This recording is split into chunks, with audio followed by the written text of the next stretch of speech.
Enquanto isso, aproveito para me apresentar. Vocês vão perceber pelo meu sotaque, pelo meu nome, não sou daqui, sou italiano. Mas eu tenho 10 anos de Brasil, já fui o Chief Digital Officer da L'Oréal. E também fui o head do Tinder, do aplicativo. Lancei ele no Brasil pela felicidade, talvez de alguns aqui, não sei. Pelo desespero de outros, mas Tony Mar me permitiu até uma sessão de dicas do Tinder mais tarde, não é?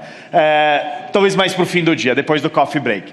Brincadeira à parte, nós vamos sim falar de IA. Mas não a nível técnico, os experts aqui são vocês. Nós vamos falar muito mais do impacto que a IA está trazendo para os negócios e de como a gente pode mapear melhor nossas oportunidades.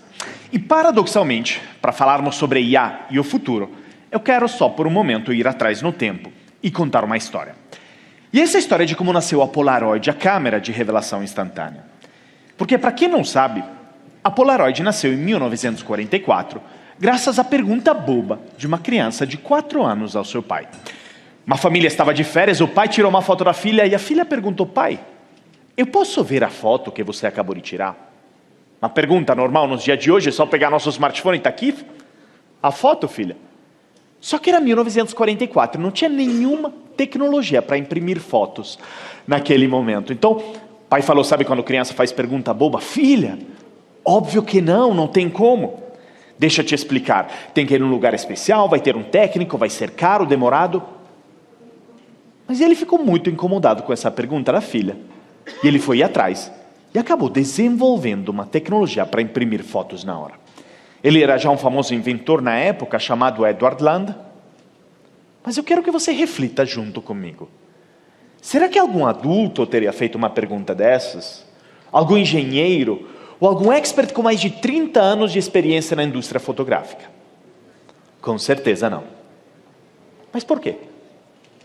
Porque já sabia da resposta. Ou seja, que não tinha tecnologia para isso. E veja bem, nós fazemos este erro todos os dias a olharmos para a IA. Nós muitas vezes olhamos para ela com os conhecimentos, sucessos e padrões preconcebidos que nos trouxeram até aqui, mas muitas vezes a gente tem que desapegar deles, um pouco igual o Rajesh falou, aprendendo que o foguete, sim, pode ter ré. Os gurus do marketing lá que falavam foguete não tem ré, estavam errados. E que nos faz entender nas aplicações práticas que permite a gente redefinir o coração de nosso negócio. Olha um caso muito interessante. Alguns meses atrás eu dei uma palestra para a John Deere, aquela empresa de equipamentos agrícolas, aqueles tratores amarelinhos e verdinhos espalhados pelo Brasil e pelo mundo. E antes de subir no palco, o líder da empresa me chamou e me disse: André, pelo amor de Deus, não suba naquele palco e logo fale que nós somos uma companhia de equipamentos agrícolas. Eu falo, como assim? É isso que vocês manufaturam? É isso que vocês vendem? Ele me diz, não. Hoje nós não consideramos mais uma companhia de equipamentos agrícolas. Através da inteligência artificial, hoje, nos tornamos uma companhia que vende inteligência para o agricultor.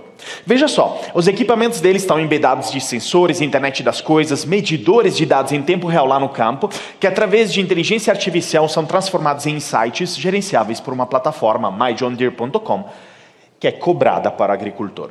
E eles me disseram isso, uma fonte cada vez mais importante para eles no negócio. Em 2022 já se colocaram o objetivo de alcançar 10% do faturamento deles a partir da venda de software, uma companhia mecânica de equipamentos industriais. E hoje eles estão na melhor avaliação de mercado de sempre, tendo alcançado o pico em seus mais de 200 anos de história, graças à habilidade de entender que a inteligência artificial está indo além do aspecto técnico, mas está permitindo a gente redefinir de novo o coração do nosso negócio. É disso que a gente vai falar hoje. Nós vamos falar um pouquinho desse futuro em aceleração e de quais são as áreas de oportunidade e impacto da inteligência artificial em seu negócio, indo muito além da TI, coisa no qual vocês, obviamente, são muito experts. Nós vamos, primeiro, entender como nós chegamos a esse estágio de maturidade da inteligência artificial, ao ponto que hoje ela faz parte de nossas vidas e nossos negócios o tempo todo. Bom, isso é devido à conjunção de maturidade de 3 grandes elementos a nível tecnológico.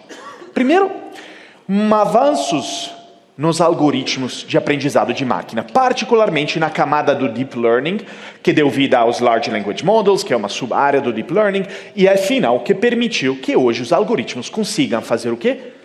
processar cada vez mais dados. E aqui, devido também ao aspecto técnico, o amadurecimento e os avanços também particularmente nas GPUs, as vendidas da NVIDIA, que hoje não acaso se consolidou como a empresa mais valiosa do mundo, mas que, de novo, junto aos algoritmos, permitem com que, terceiro grande ponto, aquele volume gigantesco e aquela granularidade de dados gigantesca também que nós hoje temos cada vez mais nas empresas, permita a gente hoje ter uma maturidade tal que a inteligência artificial nos permite ajudar em vários aspectos dentro da empresa. E para entender quais são esses aspectos, vamos entender primeiro quais são as grandes dimensões da inteligência artificial no seu impacto dentro da empresa.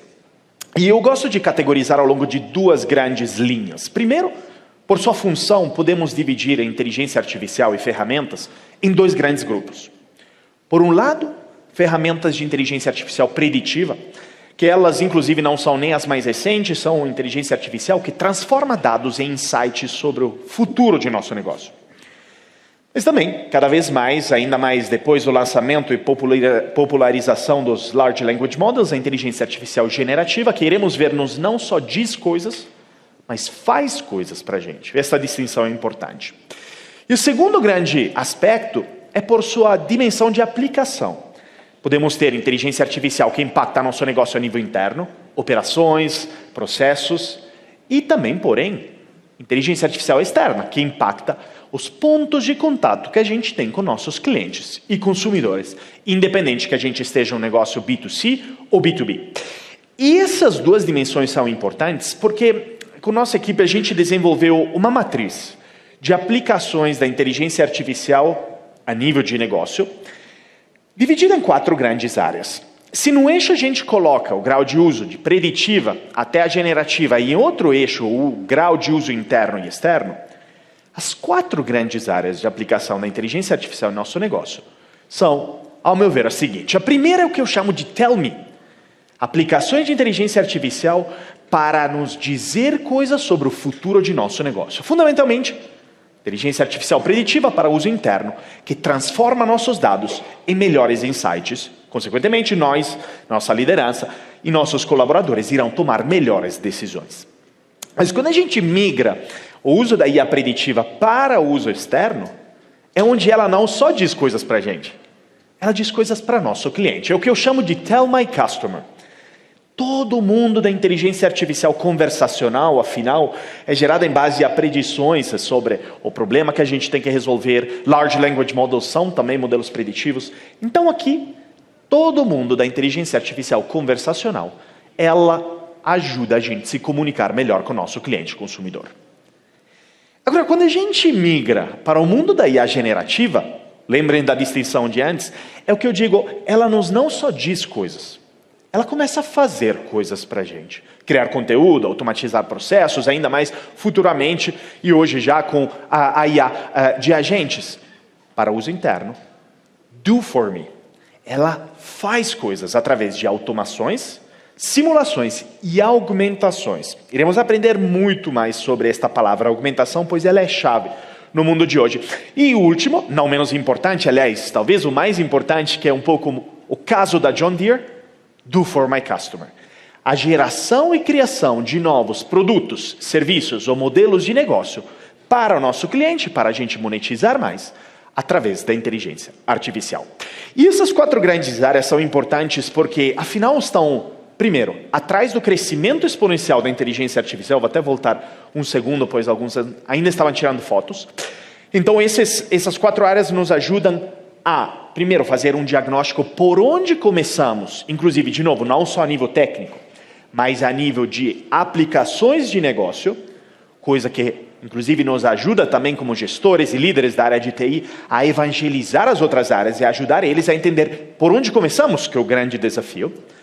Mas também eles estão atrás da aceleração. Primeiro, no uso da inteligência artificial nos negócios, quando a gente olha para as taxas de crescimento, tem uma perspectiva de um mercado de IA nas aplicações de negócio de crescer de 5 vezes. E segundo o relatório da McKinsey, também o impacto na economia global pode ser na casa de trilhões de dólares, quando eles quebram, primeiro, através da parte da IA preditiva, em cima do qual tem um layer de impacto através de casos de uso da IA generativa, e em cima de tudo isso também tem o aumento na produtividade da gente, de nossas equipes, que pode levar a um impacto na economia global de 17 a 25 trilhões de dólares. Com um grande porém, que é essa promessa só vai ser realizada na medida que a gente entender, afinal, este uso da inteligência artificial ao longo dos 4 quadrantes, como é que impacta os nossos negócios?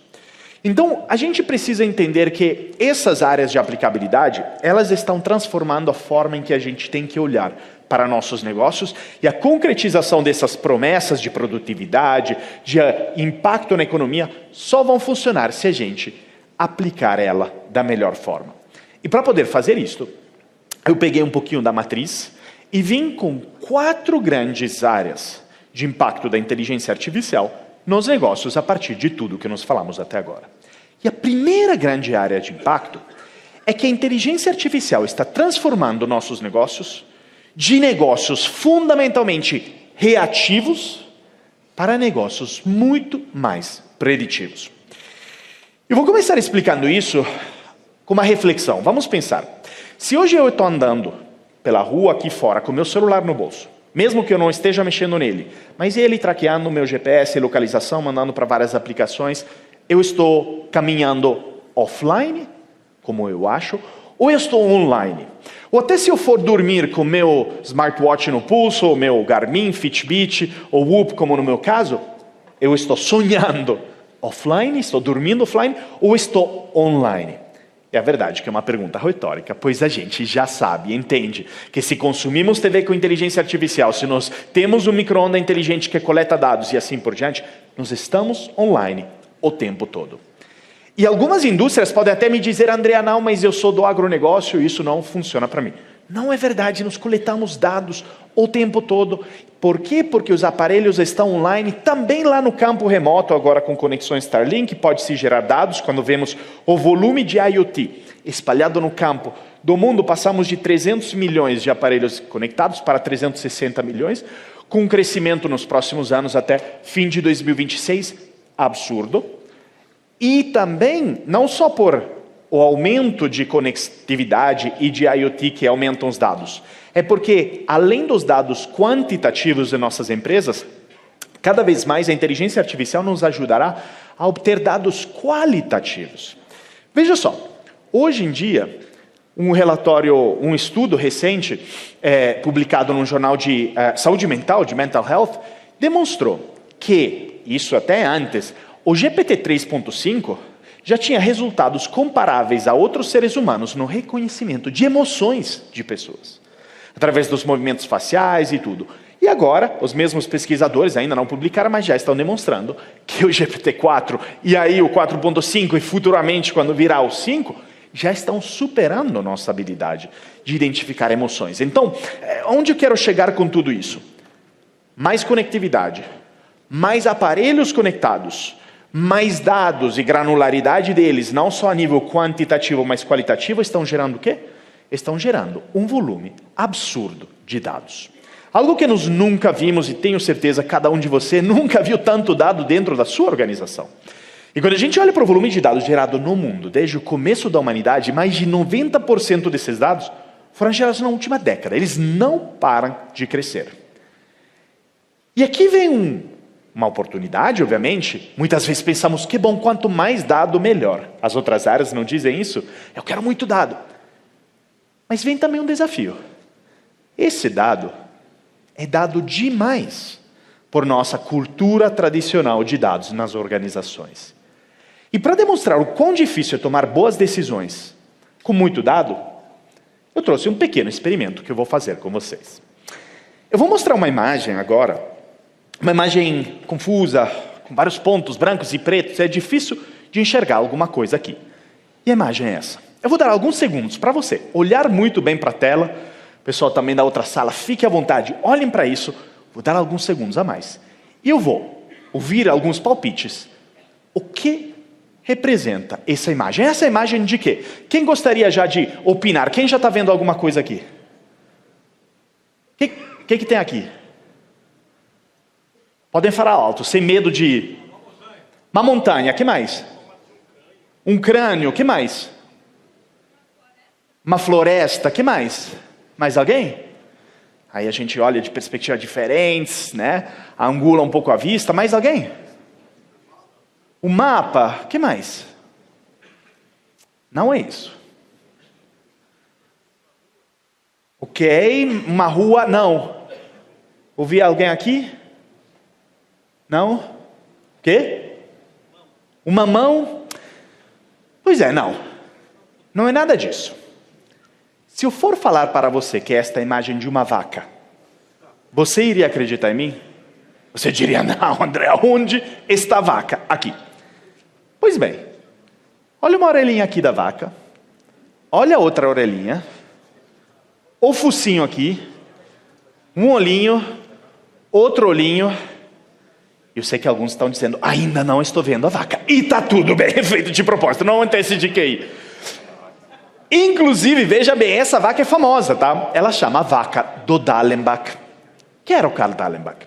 Era um professor de psicologia da Universidade de Chicago que fez esse experimento para mostrar uma coisa muito curiosa que acontece com o nosso cérebro humano quando processamos informação demais, que é cada um cria a própria interpretação do que isso significa. Um mapa, um crânio, uma mão. Mas, na verdade, isso é uma vaca. Mas a segunda coisa que ele queria demonstrar é algo muito curioso que acontece com quem, após eu falar que é uma vaca, conseguiu enxergá-la. O que acontece com sua visão anterior? Fica difícil de desver a vaca e você continua vendo ela mesmo que os dados mudem. E esse é um loop contínuo. É atalhos mentais que, porém, jogam contra a gente quando navegamos no mundo de tantos dados. E aqui, onde a inteligência artificial nos ajuda a tomar melhores decisões. Vejamos a área de saúde, temos representativos aqui, vi várias mãos levantadas, não muitas, mas algumas. A área de saúde se beneficiou muito disso, está se transformando de uma área de saúde que, através de sensores, wearables, devices, até oxímetro nos mais novos Samsungs, consegue coletar dados em tempo real e, fundamentalmente, está transformando a lógica de uma saúde que hoje é, sim, reativa, pois a gente vai até uma operadora de saúde após os sintomas de uma doença crônica acontecer, para uma área muito mais preventiva, muito mais proativa, muito mais preditiva. Essa é a analogia perfeita por cibersegurança, é a analogia perfeita por como a gente tem que olhar para nossos workloads e tudo que foi falado agora. Ao ponto que na área de saúde hoje já se fala de Smart Hospitals. Nos Estados Unidos, a Mayo Clinic é a clínica que ganhou pelo CB Insights o melhor ranking de uso da inteligência artificial, seja do lado da inovação, seja do lado da execução. E o que podemos chamar de um Smart Hospital, um hospital que, através do monitoramento de dados em tempo real, consegue prevenir a incidência de doenças crônicas e transformando a saúde do paciente. A promessa está ali, é concreta, é visível, é tangível. Só que tem um grande porém. Dado não é tudo igual. Então, de nada adianta a gente ter as melhores ferramentas de IA preditiva, com a promessa de transformar nosso negócio para ser preditivo, se a gente não tiver bons dados. E uma boa estrutura de dados, ou como o Rajesh falou, sermos AI ready, também no aspecto de dados. Pois afinal, a inteligência artificial só é tão boa quanto os dados que alimentaram ela ou treinaram ela. E dados, por exemplo, enviesados, levam à amplificação de vieses. Pense num banco que concede crédito, né, para uma certa fatia da população a respeito de outras. Por quê? Porque antigamente sempre fez isso a nível de viés humano. Dados incompletos levam à generalização, porque a inteligência artificial não foi treinada em casos de usos extremos. Também algoritmos pouco transparentes levam ao problema da explicabilidade. Aquele mesmo banco vai começar a usar a inteligência artificial para aprovar ou não o crédito, e aí o gestor da filial do banco talvez nem saiba nem como toma-se decisão, nem quais foram os dados usados. Chega o cliente que ele foi rejeitado um crédito. Por que eu fui rejeitado? Não sei. Quebra-se a confiança. Dado incompleto, dado não preparado, uma empresa que não está AI ready em termos de dados vai ter grandes riscos e também o risco das alucinações.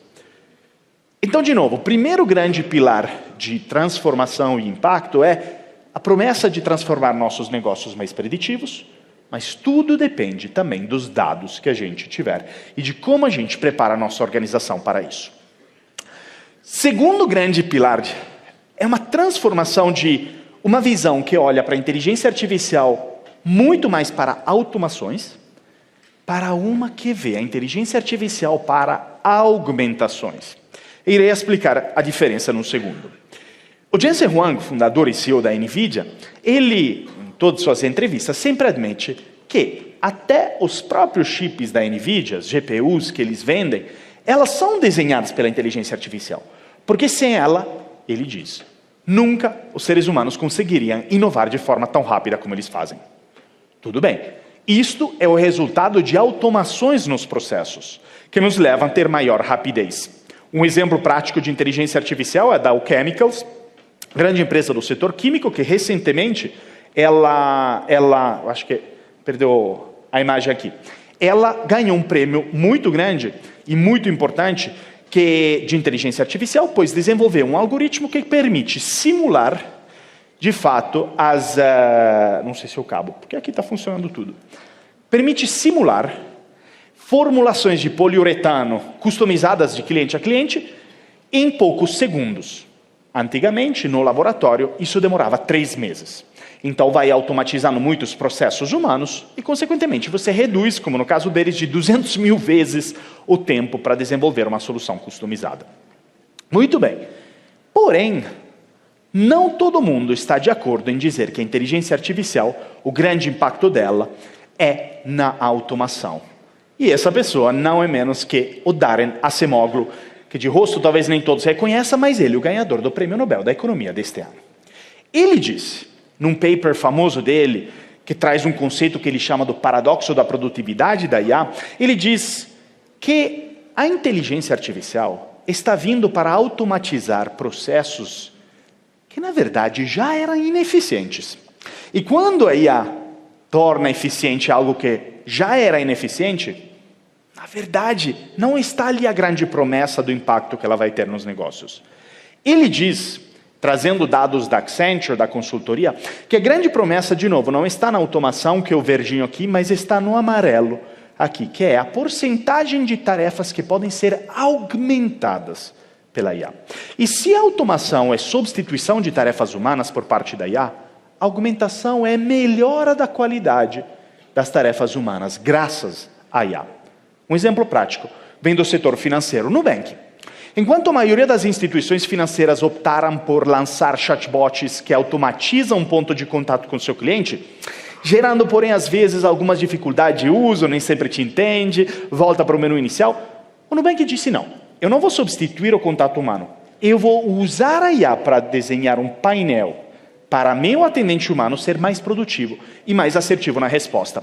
Cada atendente do Nubank, assim que receber um pedido ou um contato de um cliente, de fato, o que faz? Já faz um resumo em tempo real do histórico deste cliente, faz uma previsão em tempo real de qual pode ser o motivo do contato e o problema ser resolvido, e sugere respostas, tornando o atendente humano muito mais produtivo, eficiente e, de fato, não perdendo a humanização do contato. Tá? Então, de novo, segundo grande shift, segundo grande área de impacto da inteligência artificial nos negócios é essa transformação, essa pivotada de um foco que às vezes é até excessivo nas automações, para um foco que cada vez mais está na augmentação do trabalho humano.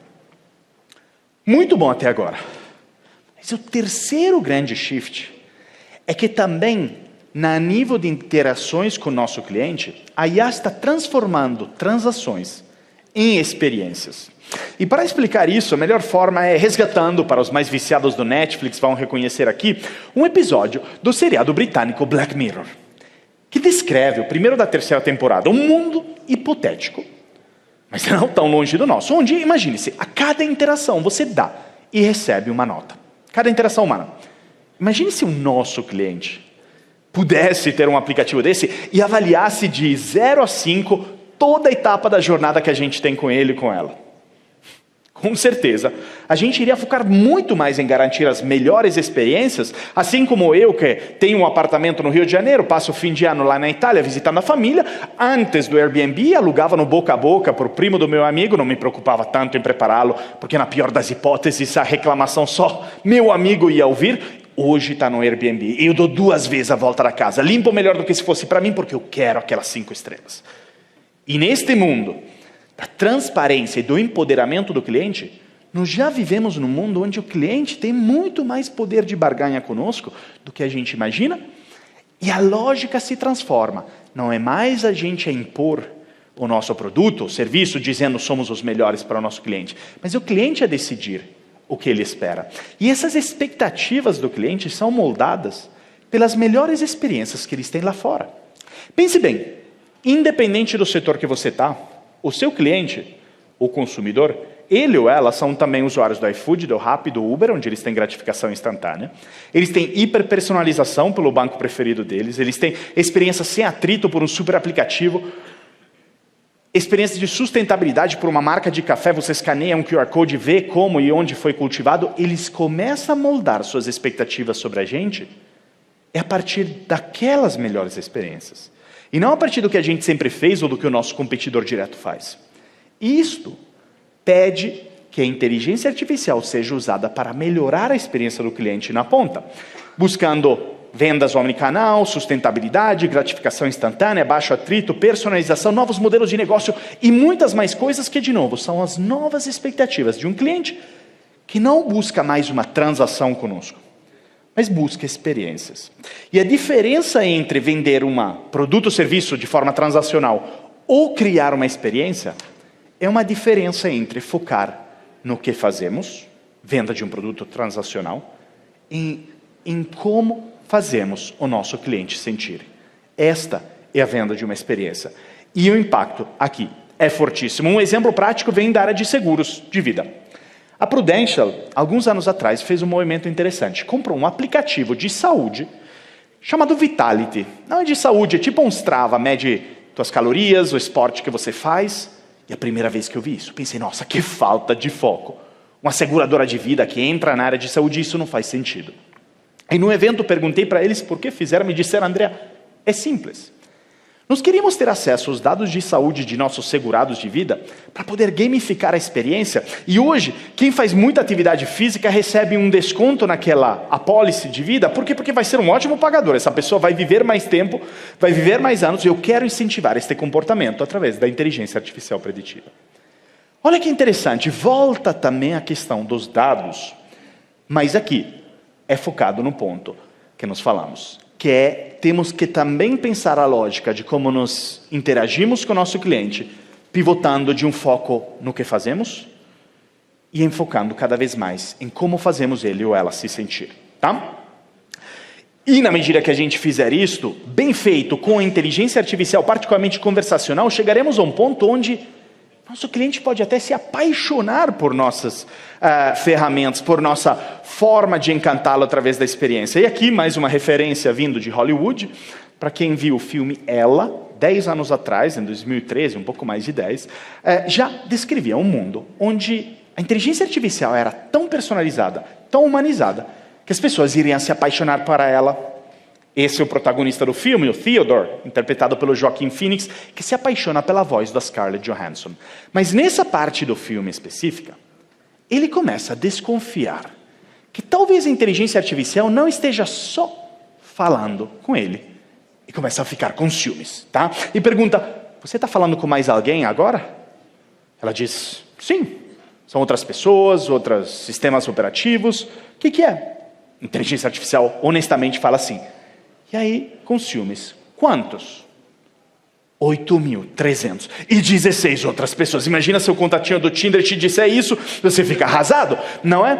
E o ponto aqui é, este filme já descrevia um mundo onde a inteligência artificial desenha experiências tão boas para clientes e consumidores de negócio, que iriam se apaixonar por ela, porém acreditando, tão personalizada que ela é, que esteja só falando com ele. E se a gente ainda achar que estamos longe deste mundo, não estamos. Saiu recentemente uma entrevista no New York Times para uma mulher de 28 anos, americana, chamada Erin, casada na vida real, mas que admitiu, estou tendo um caso com meu ChatGPT personalizado. E isso vai acontecer cada vez mais. E de novo nos coloca o foco numa inteligência artificial que faça as pessoas sentirem melhor e não só puxem ou empurrem uma venda de um produto ou serviço. E último, antes de irmos para potencialmente umas perguntas e respostas e finalmente para nosso desejado coffee break, a última grande pivotada que a inteligência artificial vai trazer é sobre nossas competências humanas. Ou seja, migrando de um foco que tradicionalmente no mercado, na indústria, sempre foi as competências técnicas, para uma renovada importância das competências socioemocionais, as soft skills. E vou explicar isso comentando primeiro uma teoria que é chamada da teoria do game over, teoria do fim do jogo, pelo Scott Aronson, que é um grande expert de ética de inteligência artificial e trabalha pela OpenAI. Ele disse: se a gente for olhar para qualquer tarefa que tenha uma métrica objetiva de sucesso, é só questão de tempo para que a inteligência artificial vá superar nossa habilidade humana de desempenhá-la. E por que isso? Porque quando tem uma métrica objetiva de sucesso, você pode treinar melhor a inteligência artificial com base em dados de sucesso ou de fracasso. Com base nessa teoria, vamos ver o que está acontecendo na vida real. E a verdade é que isso já está acontecendo. No último quarter do ano passado, Sundar Pichai, CEO do Google, já mostrou que 25% e cada vez mais do código desenvolvido pelo Google está sendo feito pela inteligência artificial. E o Tobias Lutke, o CEO do Shopify, ele até agora recentemente colocou uma política de recrutamento pela qual, se você, gestor de uma área, quer contratar alguém novo, pois bem, à hora de abrir a vaga, você também tem que especificar por que uma inteligência artificial não pode fazer isso e por que você precisa de um ser humano. Olha como o mercado de trabalho também está mudando e as competências estão mudando. Mas então, aonde os seres humanos se salvam? Se salvam através de umas habilidades, de novo, que não são só técnicas. E a melhor forma de explicar isso é através de um último pequeno exercício que eu vou fazer aqui. Imagine uma ilha deserta no meio do oceano. E nesta ilha deserta, onde tem poucos recursos, uma árvore ou duas, tem poucas coisas para comer, você vai largar nela um ser humano sozinho e um macaco. E eu quero que você pense. Se você tivesse que apostar todo o dinheiro que você tem na conta hoje, em quem dos dois tem mais chance de sobreviver por mais tempo nesta ilha deserta, em quem você apostaria? Vamos por levantada de mão. Vamos começar por, cadê a confiança no ser humano? Quem iria apostar todas as suas fichas que o ser humano tem mais chance de sobreviver nesta ilha deserta?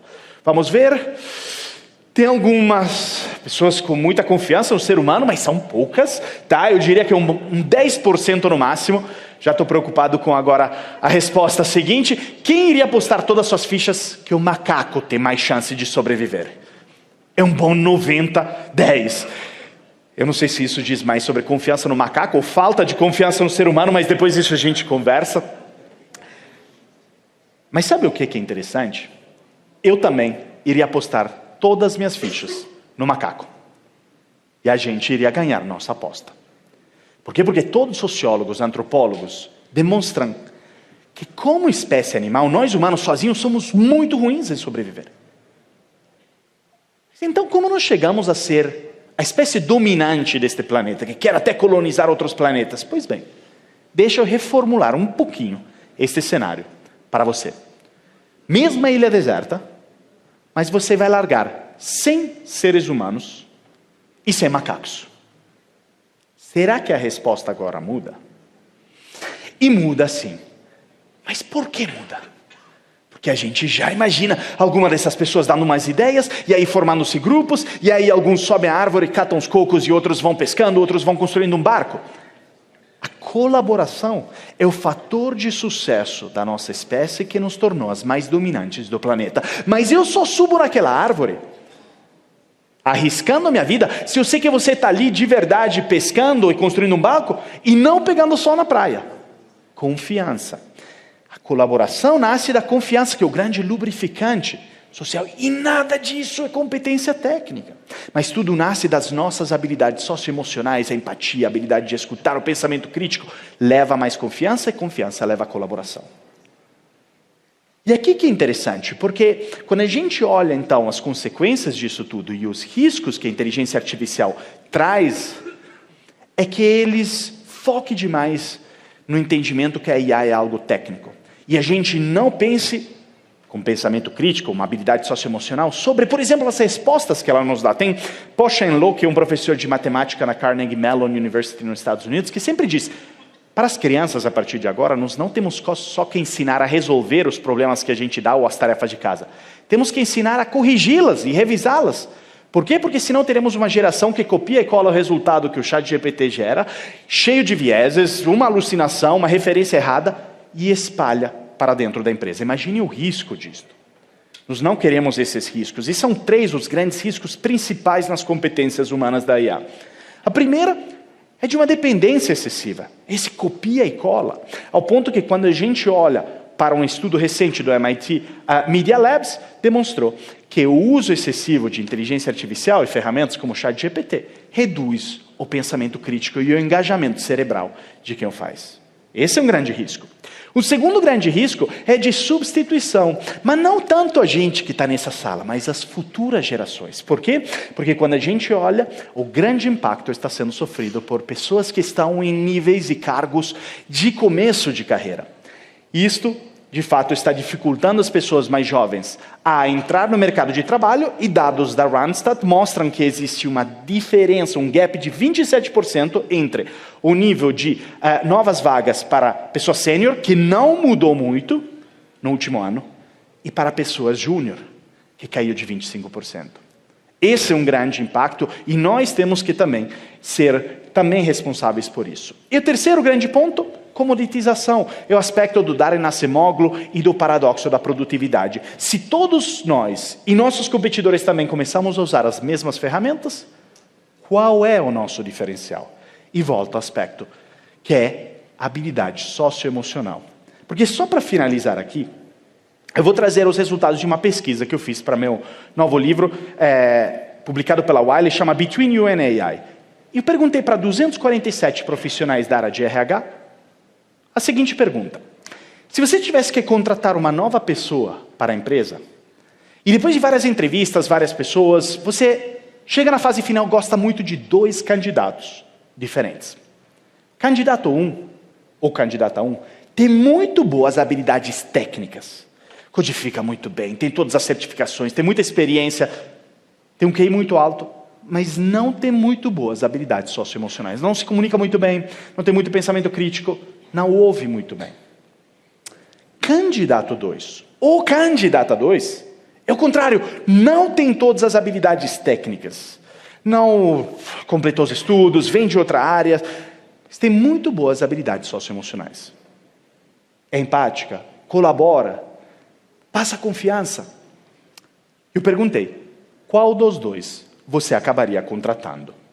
E por minha surpresa, aliás, por meu choque, 93% deles me disseram, eu contrataria candidato 2.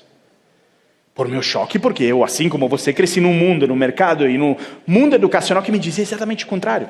Que eu tinha que desenvolver só e focar numa hiperespecialização, aprimorar minhas habilidades técnicas e deixar o lado socioemocional ao lado, porque é pouco eficiente, pouco tangível, pouco medível. Então, fiz uma última pergunta. Só perguntei, por quê da sua resposta?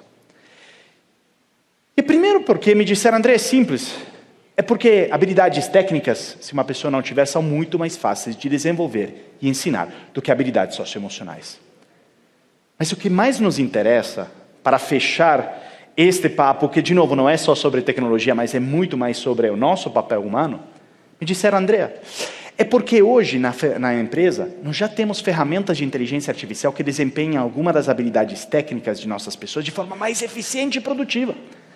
Mas nós não achamos ainda nenhuma ferramenta que consiga substituir ou complementar as habilidades socioemocionais delas. O que nos leva a uma constatação final. Quando a gente olha para o futuro da inteligência artificial, nós não podemos apenas, igual o pai da menina da Polaroid, olharmos para nosso repertório, que é muito técnico. Mas precisamos, igual aquela criança de 4 anos, fazer muitas mais perguntas do que só ter as respostas, desafiarmos o status quo e, voltando à analogia do Rajesh, sempre lembrarmos que foguete pode sim ter ré e que a inteligência artificial é muito mais do que a gente imagina hoje. E é com isso que eu queria agradecer demais a atenção de cada um de vocês e boa continuação a todos. Tony, com você. Muito obrigado, pessoal. Muito obrigado.